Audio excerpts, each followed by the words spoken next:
With the room distribution complete, the group walked towards the reception. Interesting choices. I can see the others, but why did you pick the balcony? The room itself is barely a bedroom. The teacher in charge of reception asked Carl. I can always set something up on the balcony, but mostly it's for training. I have an area attack skill that I can't train indoors easily. But the room is fine. It's bigger than mine at home, and it's got both a bed and a desk with its own shower and bathroom, Carl explained. The others quickly double-checked to make sure they had picked rooms with their own facilities and sighed in relief. Not only did the rooms they picked have a full bath, they also had a small kitchenette with a fridge and hot plate for cooking in the room while they were studying. In that case, I will give you all your keys and wish you well in your studies. The teacher's smile told them all that they had probably screwed up somehow, but they had no idea what they should have done differently in that situation. According to them, they had just picked the rooms that seemed the most appropriate for their class, or the biggest ones in the estimation of James and Kruger. They took a few steps, and students from the senior classes, wearing badges with white, black, and bronze symbols on them, fell in beside the group. White for common grade, black for awakened, and bronze for ascended, according to the text on the badges. The badges on the new students' uniforms were all white, so Carl hadn't noticed until now that they represented anything but the academy. Welcome to the academy. We will show you to your rooms. It's always fun to see the newbies' first experience of the dorms, you see. It's a completely magical building, so whatever you were expecting, just put that out of your mind right now. The student with the bronze badge, the strongest of the three, explained. They didn't say much more until they got to the main doors of the dorm. On the right is the cafeteria, open from 4 in the morning until midnight. On the left are laundry facilities. They're a drop-off service. Just give them the basket and they'll launder it and bring it back to your room. This isn't a hotel. There are no maids. But the cleaning supplies are right here. Don't forget to keep your room clean. Everyone gets punished if too many students fail the dorm inspections. That way is the supply room. You can go visit him later when you have academy credits to get essential supplies and things you want for your room or your studies. Now, there is no elevator, but there are 3 staircases. The main ones are the best, as they're 5 meters wide and you don't get jammed up with cross traffic. Your year is lucky. You got rooms on the 2nd floor. Mine is up on the 4th floor, and these 2 are on the 5th floor. It's a long walk down to get to class, but I heard that the rooms are nicer at the top than they are on the lower floors. The boy's smirk told Carl that he was definitely pranking them.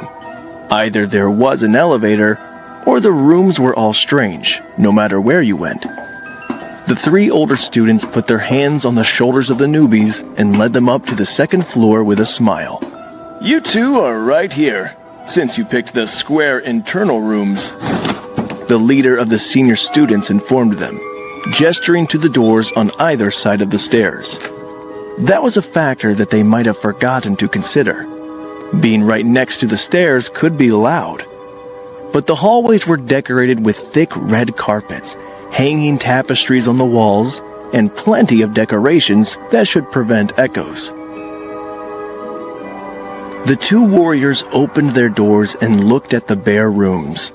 Stone walls with multiple scorch marks, cut marks, and absolutely zero furniture in the main room greeted them. They stepped inside in shock and found that the bedroom had a simple single bed in it, unmade, but with quality linens and a comforter emblazoned with the school's crest folded at the foot. The main room had a stone golem standing in the middle, the training dummy that the diagram had informed them the room included, and the older students whistled in appreciation. Now that's a nice bonus. They left you the training dummies from the last senior class. Those are commander class. You'll never break them in the first 2 years. Maybe not at all. I think it's a good trade-off for the initial cleaning you'll have to do. The student with the black badge laughed. Carl gave them a suspicious look. Are these just as the students left them, or is there some system to it? The others just smirked and shrugged. Why don't we let the others get settled in and see where you and the mage are staying? Dana sighed and gestured down the hallway. If I remember the map right, I'm that way. Room 17, the long training one. The student with the bronze badge nodded in appreciation. I'm also a mage, so I picked the same room on my floor. Let's see what you got. They opened the door and looked at an incredibly long hallway, far longer than the actual dimensions of the building should allow. But at the entrance was a small bedroom, restroom, and a kitchenette along the wall, followed by the vast stone expanse of the training hallway. It was spotlessly clean, and there was a single potion sitting on the table with a welcome note from the last occupant. Congratulations, you got a decent senior. Check out your welcoming gift. We will get Carl here settled into his room. The balcony room was just around the corner, and at first, Carl almost missed it. The supply closet room was right next to his, so the doors were narrow and very close together. But the older students knew which one it was. Right here. Let's see what it's like. The balcony on our floor is empty. We didn't have as many students as you guys do, so some of them aren't in use. The doors swung open to show a very plain room past a short hallway with a bathroom on the left. The main room was just a metal desk and a large bed, trimmed in black leather with drawers underneath. The walls were painted dark gray, giving the room a very odd feeling. But the curtains were the Academy logo gold ones that presumably came with the room. Well, this must have been the kitchen witch's room. Creepy goth girl. You can repaint once you get some credits to buy supplies. Good luck with that. The gold badge student sighed, obviously disappointed that there wasn't anything special about the place. But they had forgotten the most important part. Once they left and the door closed behind them, Carl opened the curtains to the balcony and stepped outside, only to find himself in the middle of a greenhouse. There were plants everywhere, blocking his view, and Carl smiled. He had never had plants in the house before. His parents couldn't even keep flowers alive. But the windspeed hawk was overjoyed at the potted trees, flowers, and vines that were scattered all over the balcony. Carl didn't recall seeing this from the entryway, and he should have, as they passed right under it on their way in. However, the more he walked, the more Carl realized that the balcony was not normal. It was at least 3 times the size that it should be, and nearly filled with plants, until he got to the far end and found a gazebo with a hammock, a curved bench, and a small table that contained a well-worn notebook. Care and Keeping of the Balcony, abridged version. Carl smiled at the title and flipped the notebook open.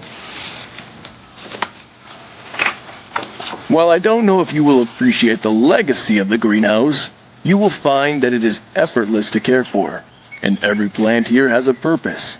You see, they are all edible.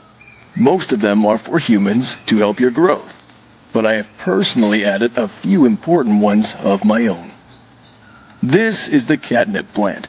The feline-type magical beasts love it, and you can use it to keep them from reporting you when you sneak out at night. This one is the honeyberry, which is popular with bear-type monsters. If you smear the pulp of this plant on the shoes of other students, it will attract the giant grizzlies to them in the woods. Be sure to wash your hands before following. The final one is only edible in a limited quantity, the clear mind fruit. Use it before the major exams to help you focus. But keep in mind that it only works a few times, so use it sparingly. The rest of the book was just a watering schedule for the plants, and a note that the magic of the balcony would take care of the rest. So the last resident planted a fruit to help her cheat on exams, one to sabotage other students in the woods, and a catnip to bribe the security so she could sneak out at night. This senior was definitely an interesting person, Carl decided.